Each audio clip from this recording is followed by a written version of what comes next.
기도하겠습니다. 우리 좌우 앞에 계신 분하고 인사하겠습니다. 하나님 우리와 함께 하십니다.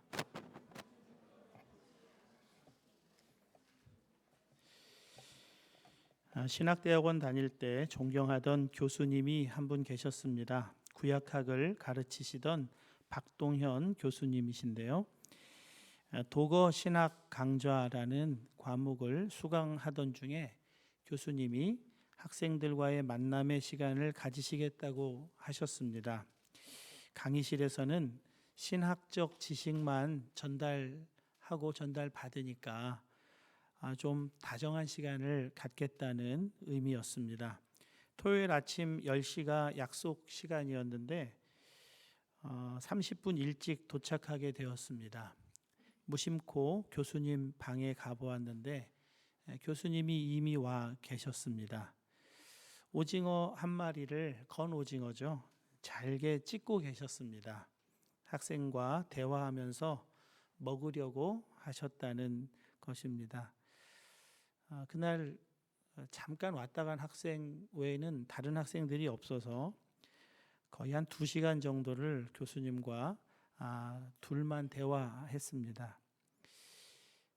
평일과 달리 이 신학교 교정은 무척 한산한 분위기였고 교수님 연구실에는 햇살이 따뜻하게 비추어졌습니다.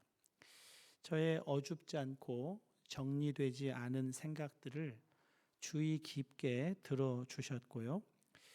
그리고 한마디씩 해주시는 말씀은 저의 마음을 환하게 비추어주는 빛이 되었습니다. 조금 과장되게 말씀드리면 마치 천국에 가서 하나님을 대면하여 만나면 이런 느낌일까 하는 정도였습니다. 그리고 한 가지 분명하게 깨달은 것이 있는데요. 인격이 훌륭한 분과 만나니까 대화가 참 잘 되더라 하는 것이었습니다. 그 이유는 그분이 저의 부족한 모든 것도 다 용납하면서 대화해 주셨기 때문입니다. 우리가 믿는 하나님은 살아계시는 하나님이십니다. 그분은 죽은 사상이나 철학, 우리가 깨달아야 할 어떤 이런 것이 아닙니다. 살아계시고 인격이십니다. 인격은 여러분도 잘 아시듯이 지정의로 이루어집니다. 지식, 감정, 의지, 이것이 인격인데요. 인격이 훌륭하다라고 하는 것은 바른 지식을 가지신 분이 뒤틀리지 않은 감정을 가지고 분명한 의지로 사는 것, 그것을 의미합니다. 하나님은 모든 것을 아십니다. 전지하시죠. 그리고 하나님은 사랑이십니다. 원수도 사랑하시는 뒤틀리지 않고 깊고 풍성한 감정을 가지고 계십니다.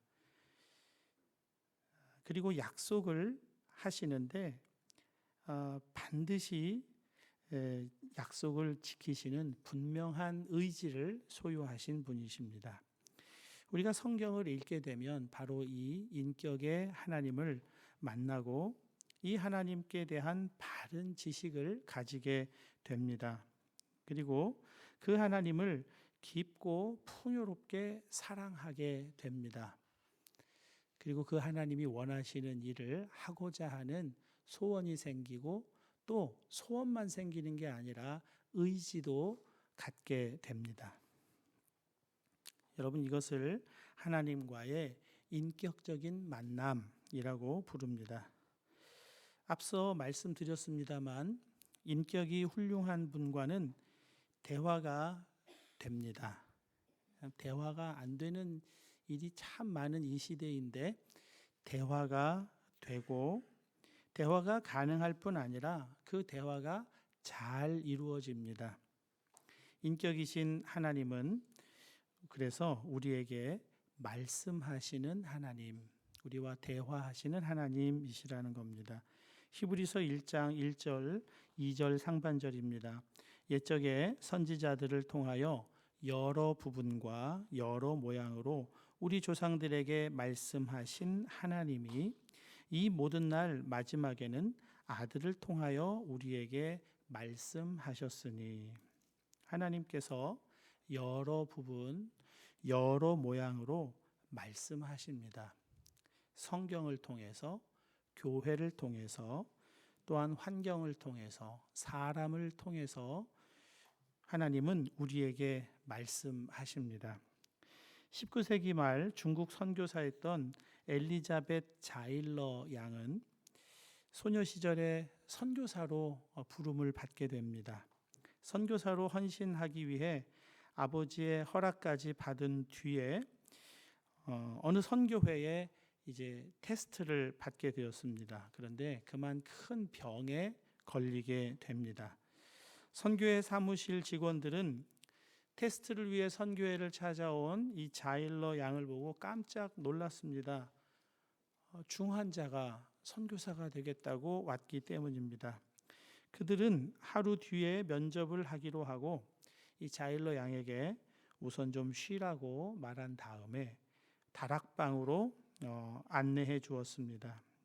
그곳에서 이 자일러 양이 내내 절박한 심정으로 기도합니다.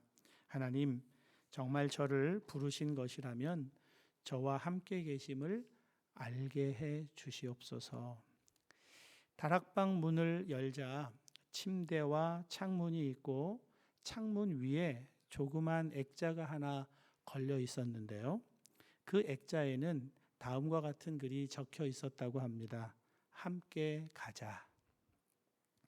그것은 하나님께서 그녀와 동행하고 계시다, 그리고 동행해 주실 것이라는 놀라운 확인이었고 응답이었습니다. 그리고 그 순간 자일러 양의 병은 나았다 하는 것입니다. 출애굽한 이스라엘 백성이 40년 광야 생활을 마치고 이제 하나님이 약속하신 땅 가나안을 눈앞에 두고 큰 변화를 맞이하게 됩니다. 위대한 지도자 모세는 느보산으로 떠나가고 그를 수종들던 여호수아가 모세의 뒤를 이어 지도자가 됩니다. 여호수아는 광야 40년 동안 모세의 곁에서 모세가 지도자로서 겪어야 할 모든 일들을 곁에서 다 지켜본 입장입니다. 그러다 보니까 그 모세와 같은 지도자의 자리는 자신에게 적합하지 않겠다는, 감당할 수 없는 자리라는 그런 마음이 강하게 들었던가 봅니다. 그때 하나님께서 그에게 꼭 필요한 말씀을 해주십니다. 여호수아 1장 5절과 6절입니다. 내 평생에 너를 능히 대적할 자가 없으리니 내가 모세와 함께 있었던 것 같이 너와 함께 있을 것임이라. 내가 너를 떠나지 아니하며 버리지 아니하리니 강하고 담대하라. 너는 내가 그들의 조상에게 맹세하여 그들에게 주리라 한 땅을 이 백성에게 차지하게 하리라. 강하고 담대하라. 약속한 땅 분명히 차지하게 해주겠다 말씀해 주십니다. 여호수아는 그 약속의 말씀을 듣고 여리고 성을 향해 정탐꾼을 파견합니다. 정말 하나님이 그 땅을 우리에게 주실 만한 땅인지, 또 하나님의 말씀을 확인하고자 하는 일이었습니다. 여러분, 하나님의 말씀이 정말 그러한가 확인하는 것은 의심하는 것과는 많이 다른 것입니다. 하나님의 말씀이 정말 그러한가 상고하고 확인하려는 일이 우리에게 꼭 필요합니다. 오늘 본문에서도 주를 기쁘시게 할 것이 무엇인가 시험하여 보라 그랬습니다. 여기서 시험하다라는 헬라어는 도키마조인데요. 영어로 하면 프루브입니다. 그러니까 검증하는 것입니다. 실험에 가까운 것입니다. 여호수아는 정말 그러한가 확인하고 싶었습니다. 여리고로 파견된 정탐꾼이 금방 탄로가 났습니다. 수색군의 추격을 받던 그들이 성벽 집에 사는 기생 라합의 집에 들어갔고 도움을 받습니다. 그리고 그녀에게서 놀라운 말을 듣습니다. 너희가 출애굽하여 홍해를 건너고 너희를 대적하던 왕들을 다 멸했다는 말을 우리가 여리고 성에 사는 사람들이 다 들었다는 겁니다. 여호수아 2장 11절입니다. 우리가 듣자 곧 마음이 녹았고 너희로 말미암아 사람이 정신을 잃었나니 너희의 하나님 여호와는 위로는 하늘에서도 아래로는 땅에서도 하나님이시니라. 그렇게 말하고 여리고가 점령될 때 자신과 자신의 가족을 살려달라고 합니다. 이 여인은 이스라엘 백성들보다 어떤 면에서 훨씬 믿음이 좋았어요. 여리고성은 반드시 점령될 것이라고 믿었던 것입니다. 정탐꾼이 돌아가 여호수아에게 이렇게 보고합니다. 또 여호수아에게 이르되 진실로 여호와께서 그 온 땅을 우리 손에 주셨으므로 그 땅의 모든 주민이 우리 앞에서 간담이 녹더이다 하더라. 여호수아 개인에게 주신 하나님의 말씀은 그의 믿음의 확인, 믿음의 실험을 통해서 온 백성에게 확인되는 말씀으로 주어지게 되는 것입니다. 말씀하시는 하나님은 마지막에는 아들을 통해 말씀하신다 하셨습니다. 요한복음 10장 27절입니다. 내 양은 내 음성을 들으며 나는 그들을 알며 그들은 나를 따르느니라. 그리고 그 음성을 들을 때 믿음이 생깁니다. 로마서 10장 17절입니다. 그러므로 믿음은 들음에서 나며 들음은 그리스도의 말씀으로 말미암았느니라. 여러분, 신앙생활은 반드시 관계입니다. 주님의 음성을 듣고 그 음성에 순종하는 믿음의 관계입니다.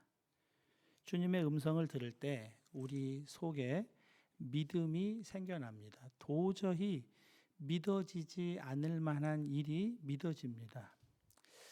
여러분에게 하나님이 말씀을 하실 때 믿어지지 않으면 확인하는 시간을 꼭 가지시기 바랍니다. 하나님이 확인한다고 기분 나빠하지 않으세요. 확인할 수 있도록 도와주실 겁니다. 오늘 본문은 우리에게 믿어지지 않는 말씀을 해주고 있습니다. 너희가 전에는 어둠이더니 이제는 주 안에서 빛이라. 빛의 자녀들처럼 행하라. 사도 바울은 우리 그리스도인들을 어둠 속에 있다거나 빛 가운데 있다고 하지 않고 전에는 어둠이었고 지금은 빛이라고 하고 있습니다. 우리 자신을 아무리 살펴봐도 우리 자신은 전혀 빛이 아니잖아요. 그건 우리 자신이 누구보다 잘 알지 않습니까? 근데 예수님도 이 사도 바울과 똑같이 말씀을 하십니다. 너희는 세상의 빛이라. 산 위에 동네가 숨겨지지 못할 것이요. 여러분, 성경을 잘 읽어야 합니다.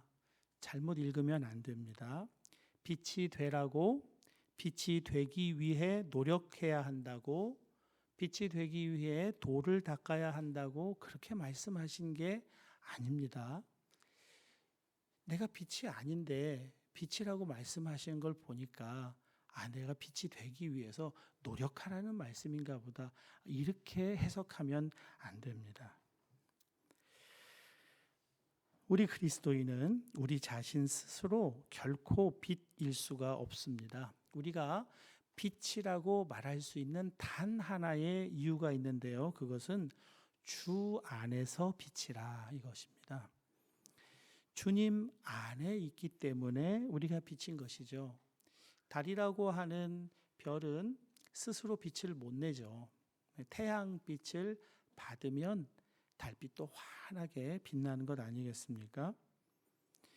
포도나무 가지가 포도나무 가지일 수 있는 것은 가지 때문이 아닙니다. 포도나무 줄기에 붙어 있기 때문에 포도나무 가지인 것입니다. 가지에 열매가 맺히니까 마치 가지가 열매를 맺는 것처럼 그렇게 보이지만 가지가 열매를 맺는 것은 줄기 때문이고 뿌리 때문입니다. 가지가 가지 노릇을 할 수 있는 유일한 비결은 줄기에 붙어 있는 것뿐입니다. 빛의 자녀들처럼 행하라.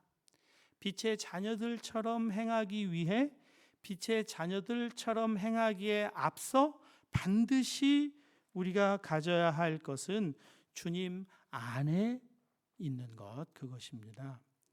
주님 안에 내가 빛이라고 하는 것을 믿는 것입니다. 그런 믿음의 소유자가 주님이 무엇을 기뻐하실지를 프로브하는 것입니다. 실험하고 확인하고 검증해서 이거 기뻐하시는구나. 그리고 기뻐하는 일을 하는 것이죠. 초등학교 때 교회에서 열린 성경 퀴즈 대회에 제가 출전을 했는데요. 예선에서 탈락하고 말았습니다. 저를 탈락시킨 문제를 지금도 잊지 못합니다. 여러분도 답이 무엇인지 한번 생각해 보시기 바라는데요.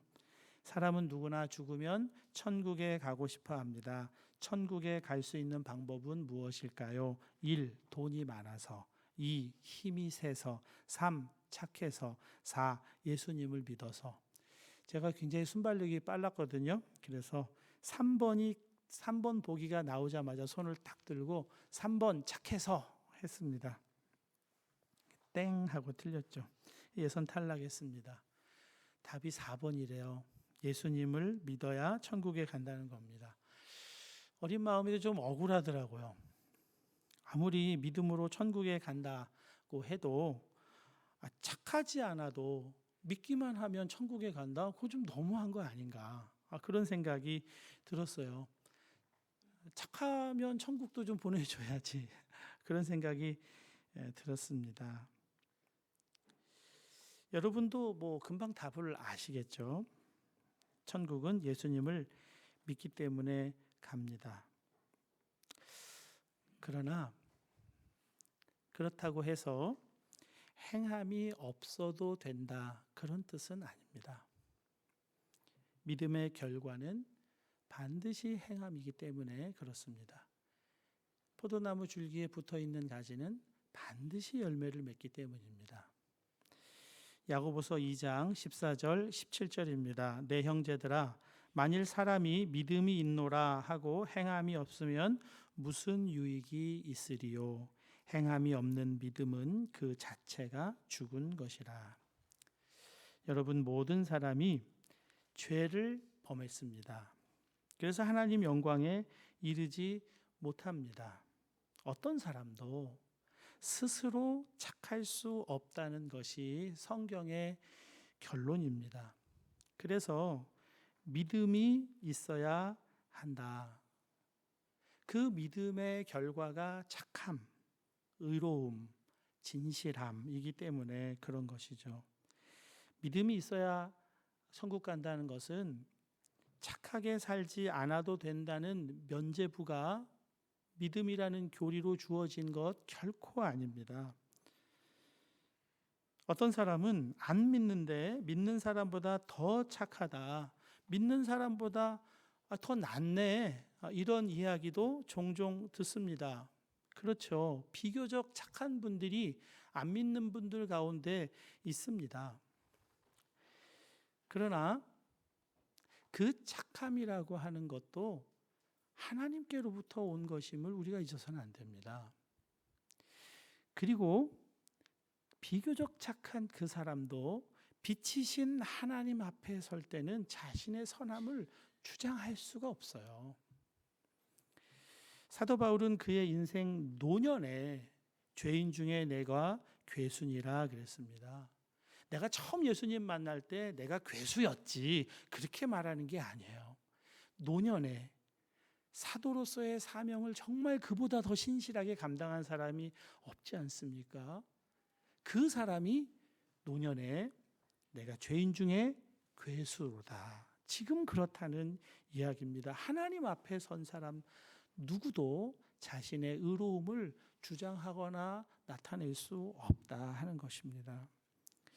그래서 우리가 유일하게 착하게 의롭게 진실되게 살 수 있는 길은 주님 안에 사는 길 뿐이다 하는 것입니다. 주님의 음성을 듣고 주님의 뜻을 따라 사는 것입니다. 이걸 놓치면 안 돼요.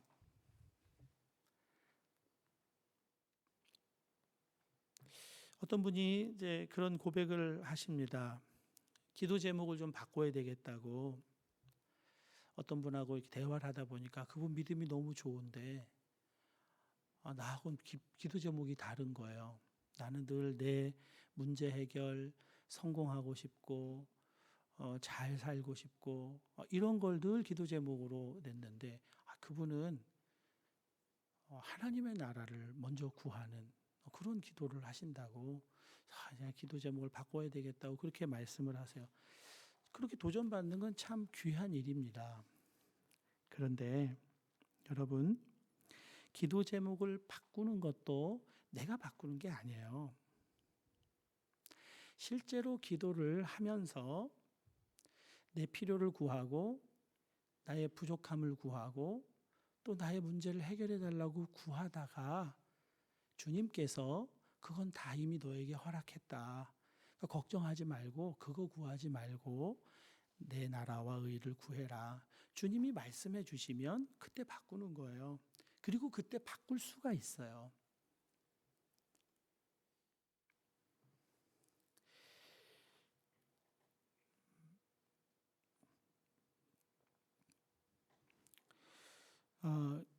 한국 사회에서 일반 대중들이 한국의 기독교인들에 대해서 대단히 실망스럽다고 합니다. 기독교인들은 말뿐이다, 독단적이다, 배타적이다, 심한 욕설도 있잖아요.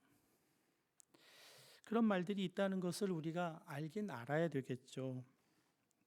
그러나 여러분, 그런 말을 듣는다고 해서 그런 말들이 있으니까 우리가 좀 바뀌어야 된다고 말한다고 해서 바뀌어지는 게 아니에요. 한국 교회가 그런 비판의 쓴소리를 못 들었기 때문에 여전히 손가락질을 받고 그런 게 아니라는 것을 우리가 좀 알아야 됩니다. 들을 만큼 들었어요. 그러나 사람의 소리로는 안 바뀐다는 거죠. 사람의 충고, 사람의 비판으로는 바뀌는 일이 없어요.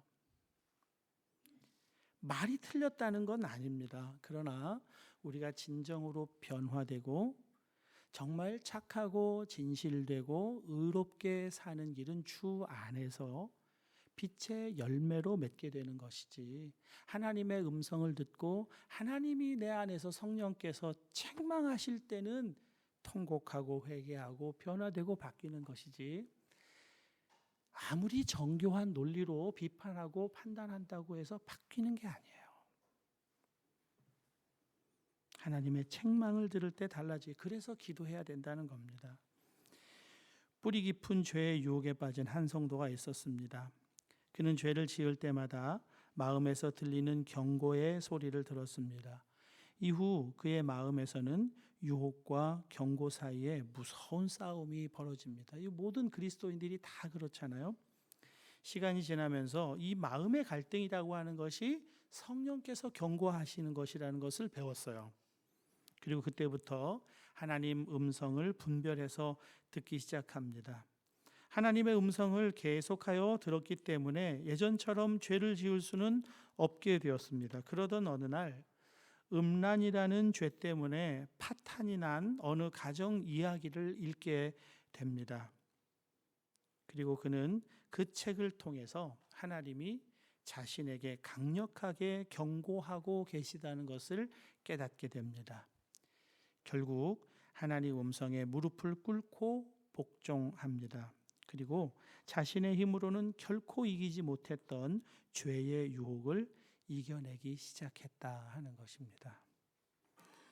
착하게 살고 의롭게 살고 진실되게 살고 너무나 귀한 거죠. 이 시대에 이렇게 사는 사람이 너무 없는 안타까운 시대가 아닙니까? 그러나 그건 내가 결심해서 또는 그런 좋은 본보기를 보았기 때문에 그렇게 마음을 먹어서 살게 되는 것이 아닙니다. 주님의 음성을 들어야 되는 거예요. 착한 일을 하는 것을 본 사람을 통해서 우리는 그에게 주님이 역사하고 계시다고 해야 되는 거예요.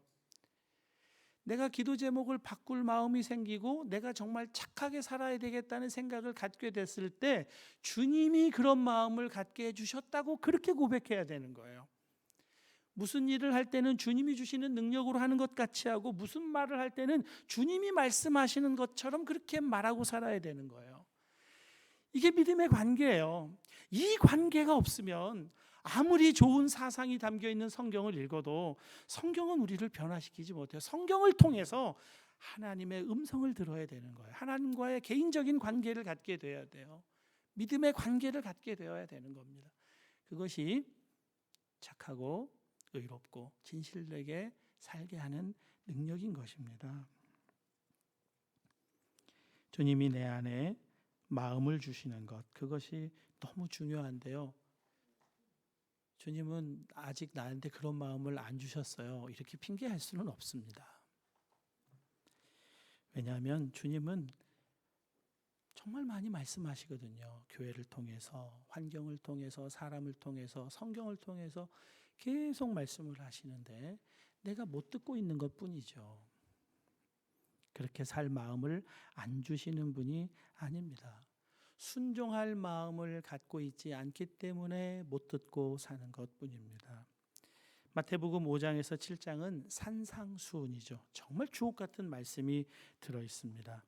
산에서 주님이 믿는 사람은 믿는 사람은 어떻게 사는 것인지에 관해서 말씀을 해 주십니다. 그리고 결론으로 좋은 나무와 나쁜 열매에 관한 말씀을 하십니다.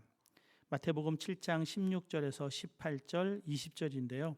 우리 이 말씀은 같이 한번 읽어보았으면 좋겠습니다. 함께 읽겠습니다. 그들의 열매로 그들을 알지니 가시나무에서 포도를 또는 엉겅퀴에서 무화과 나무를 이와 같이 좋은 나무마다 아름다운 열매를 맺고 못된 나무가 나쁜 열매를 맺나니 좋은 나무가 나쁜 열매를 맺을 수 없고 못된 나무가 아름다운 열매를 맺을 수 없느니라. 이러므로 그들의 열매로 그들을 알리라. 참 경고에 가까운 말씀이에요. 사랑하는 여러분, 열매가 없다면 여러분의 노력이 부족한 것이 아닙니다. 두렵고 떨림으로 내가 믿음이 없구나. 열매가 없는 것은 믿음이 없다는 것이에요. 이걸 두렵고 떨림으로 깨달아야 합니다. 열매가 없다면 나의 믿음 없음을 고백하고 믿음을 구해야 되는 겁니다. 믿음의 주요 또 온전하게 하시는 이인 예수님을 바라보아야 합니다. 그분과의 깊은 연합, 그 관계를 새롭게 구해야 합니다. 성령 충만을 구해야 합니다. 착함, 의로움, 진실함, 주 안에서 얻게 되는 빛의 열매예요. 열매. 착하고 의롭고 진실한 사람이 없는 이 시대에 우리 한마음교회 모든 성도 여러분들 주 안에서 빛의 열매를 맺어 주님의 자녀답게 행하고 살아가는 그 세상에 소망이 없다고 하는 이 세상에 소망이 되는 저와 여러분 되실 수 있기를 간절히 축원합니다. 기도하겠습니다.